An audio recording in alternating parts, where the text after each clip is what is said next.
Bonjour, nous sommes aujourd'hui le dernier jour de la semaine de bonne conduite, la 21e semaine de bonne conduite, qui est menée conjointement par la mairie de Limoux et par ses partenaires que sont la gendarmerie, les pompiers, la sécurité civile, la sécurité routière, la prévention routière.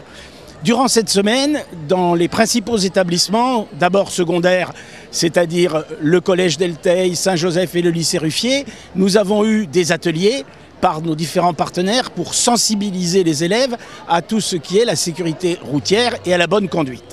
En ce qui concerne les écoles, ça a été deux thèmes principaux. D'abord, le système d'utilisation des vélos dans des pistes cyclables, mais aussi comment monter ou descendre d'un bus lors des sorties scolaires ou des ramassages scolaires.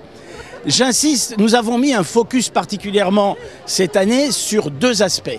D'abord, l'aspect trottinette, qui est de plus en plus quelque chose qui nous préoccupe parce que le nombre d'accidents devient de plus en plus important et il convient de faire de la prévention auprès des élèves qui considèrent peut-être plus la trottinette comme un jouet que comme un moyen de transport. Ensuite, l'autre focus que nous avons voulu mettre, c'est sur les nuisances sonores relatives à l'utilisation des motos, mobylettes, petites Vespa. C'est une façon que nous avons de bien vouloir, encore une fois, sensibiliser nos jeunes Limouxins sur le respect dû à l'autre à travers ce genre de choses.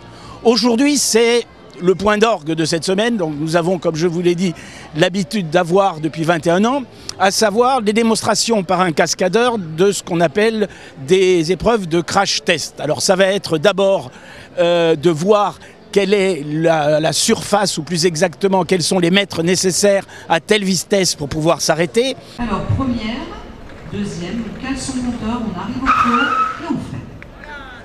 Ça, c'est 25 km/h.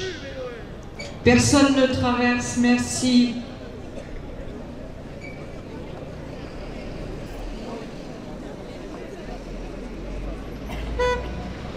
Personne ne traverse.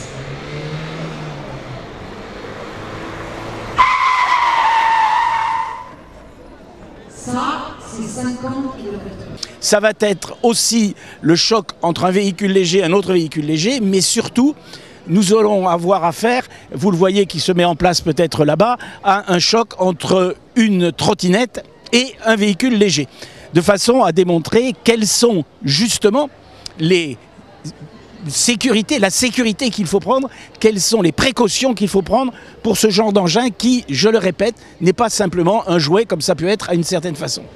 Donc regardez bien, on verra après ensemble les dommages corporels.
Donc là, on a un traumatisme crânien, perte de connaissance.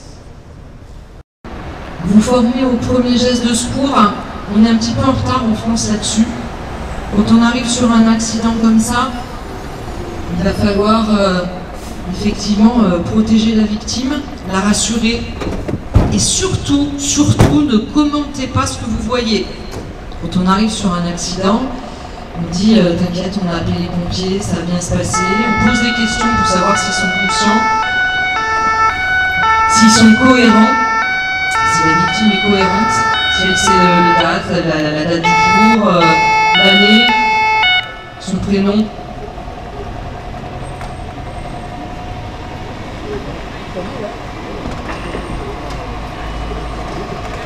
Bonjour à tous. Donc, comme vous avez pu le voir, les pompiers de Limoux sont arrivés sur les lieux de l'accident. Le positionnement des véhicules ne se fait pas au hasard. Donc vous avez remarqué, l'ambulance est passée devant, a dépassé l'accident, est allée se mettre plus loin, et le camion est resté à l'arrière. Et une raison principale à ça, c'est que le camion est plus imposant et plus lourd et protège les lieux de l'accident en cas de véhicule qui ne maîtriseraient pas sa trajectoire. Ça arrive souvent que les pompiers ou les forces de l'ordre se fassent faucher au bord de la route par quelqu'un qui ne fait pas attention. Donc l'équipe du VSAV, donc de l'ambulance, a pris en charge la victime qui, comme vous voyez, est en arrêt cardio-respiratoire et procède à un massage cardiaque. Il faut savoir que dans des cas d'accident comme ça, comme l'a dit la dame, la tête, le bassin et tout le corps prend, puisqu'en plus vous êtes pris en latéral. Il faut savoir que tous les organes vont s'écraser contre la cage thoracique et que souvent c'est irréversible. Donc le véhicule de secours routier procède à un balisage de l'intervention. Vous avez pu voir, ils mettent des cônes de chaque côté, ils mettent des triangles de signalisation à l'avant et à l'arrière. Donc on ne peut pas respecter les distances, mais c'est 250 mètres avant, 250 mètres après. Ce balisage permet aux équipages sur place, pompiers, unités routes et gendarmes, d'être en sécurité. Mais ça ne suffit pas tout le temps. Donc pensez, si vous êtes sur la route et vous arrivez sur un accident de circulation, vous n'avez pas encore le permis, certains ont peut-être la conduite accompagnée, on ralentit, on passe le plus loin possible des cônes et on évite de bader, de prendre des photos en passant. Parce que celui derrière, s'il faut, c'est comme vous, on va voir que vous freinez, il va vous rentrer dedans. Donc comme vous pouvez le voir, les gendarmes ont mis leur chasuble réfléchissante. Pourquoi? Parce que même en plein jour, et comme a dit le camarade pompier, il y a certains automobilistes qui ne voient pas. Donc on veut éviter aussi à tout prix le suraccident. Donc là, les gendarmes font des photos, prennent les identités des victimes, des témoins et du conducteur de la voiture. Ils vont faire des marquages au sol et après procéder à des mesures. Ouvrir une voiture comme une boîte de conserve, aussi facilement qu'à la maison avec une boîte de conserve. Ce sont des outils très performants qui vont nous permettre de couper la voiture. On fera la même chose au blessé. S'il peut souffler, il souffle. S'il ne peut pas, on fait une prise de sang. Le but, c'est de savoir combien d'alcool il a dans le sang. Soit c'est zéro, soit c'est positif. L'accident arrive et c'est souvent dramatique.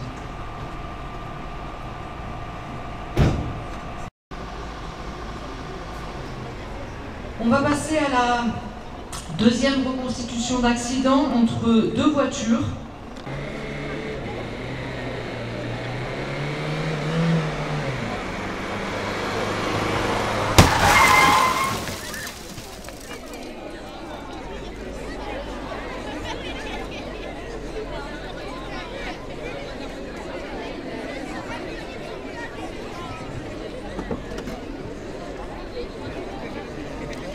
Je répète, 50 km/h. On n'est pas à 60, on n'est pas à 70, on est à peine à 50. C'était 20G. 20G, ça veut dire quoi? Ça veut dire que notre poids est multiplié par 20 pendant 1/14e de seconde. Vous l'avez vu le casque que j'avais? On se ceinture aussi bien à l'avant qu'à l'arrière. Le choc est le même à l'intérieur de la voiture. Souvent, on se sent en sécurité à l'arrière. On se dit, mais il y a le siège, on va pouvoir se tenir. Non, vous allez passer à l'avant. Vous allez passer au milieu du siège. Par exemple, si vous êtes trois à l'arrière, celui du milieu sans ceinture va venir s'écraser dans le tableau de bord et dans le pare-brise. Nous sommes rares dans le département et peut-être voire dans la région à effectuer une semaine complète sur la sécurité routière. Souvent, ce sont des journées qui sont faites dans des établissements scolaires. Là, c'est toute une semaine. Cette semaine a la possibilité, nous avons grâce à cette semaine la possibilité de toucher un nombre important, je vous l'ai dit, d'élèves, aussi bien du secondaire que du primaire. Et nous espérons que prévention vaut mieux que répression et vaut mieux surtout qu'accident arrivant.